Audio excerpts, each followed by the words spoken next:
आपसे बात करेंगे। पंजाब असम्बली का इजलास जारी है। ऐवान में आज कायदे ऐवान का इंतखाब हो रहा है। मुस्लिम लीग नून की जानिब से इस ओहदे के लिए मरियम नवाज को नामजद किया गया है। उनके मुकाबले सुन्नी इत्तेहाद कौंसिल के राना आफ्ताब अहमद खान होने का एजाज़ हासिल है।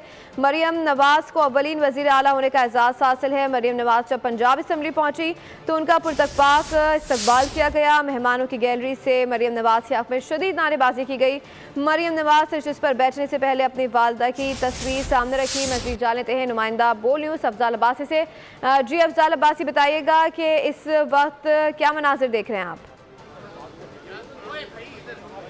जी बिल्कुल, पंजाब असम्बली का इजलास आज कायदे ऐवान के इंतखाब के लिए 11 बजे तलब किया गया था, लेकिन 30 मिनट की ताख़ीर से 11:30 बजे इजलास जब शुरू हुआ तो सुन्नी इत्तेहाद कौंसिल के राना आफ्ताब, जो कि वज़ारत आला के उम्मीदवार भी हैं सुन्नी इत्तेहाद कौंसिल के, उन्होंने स्पीकर से इस्तदा की कि उन्हें बात करने की इजाज़त दी जाए पॉइंट ऑफ ऑर्डर पर, जिस पर स्पीकर पंजाब असम्बली मलिक मोहम्मद अहमद खान ने कहा कि आज 1 पॉइंट एजेंडा है पंजाब असम्बली की कार्रवाई का कि कायदे ऐवान का चुनाव करना है।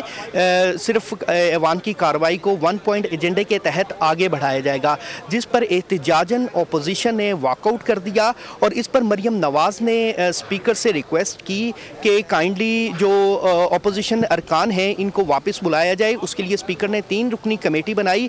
मुस्लिम लीग नून के रहनुमा ख्वाजा सलमान रफ़ीक, ख्वाजा इमरान नज़ीर और समीउल्लाह खान इस कमेटी में शामिल हैं, जो कि अब कोशिश कर रहे हैं कि अपोजिशन को वापस ऐवान में लाया जाए और जमहूरी अमल जो है उसका हिस्सा बनाया जाए। अगर नंबर गेम्स की बात की जाए तो 329 अरकान असम्बली ने हल्फ उठाया हुआ है और 329 अरकान ही जो हैं वो ऐवान, जो कायदे ऐवान का इंतखाब है उसके अमल में ये हिस्सा लेंगे और उसमें 224 से ज़ायद अरकान की हमायत मरियम नवाज़ को हासिल है और कभी उम्मीद है कि मरियम नवाज़ 220 से ज़ायद अरकान असम्बली की हमायत से वज़ारत आला का इंतखाब जो है वो जीत जाएंगी।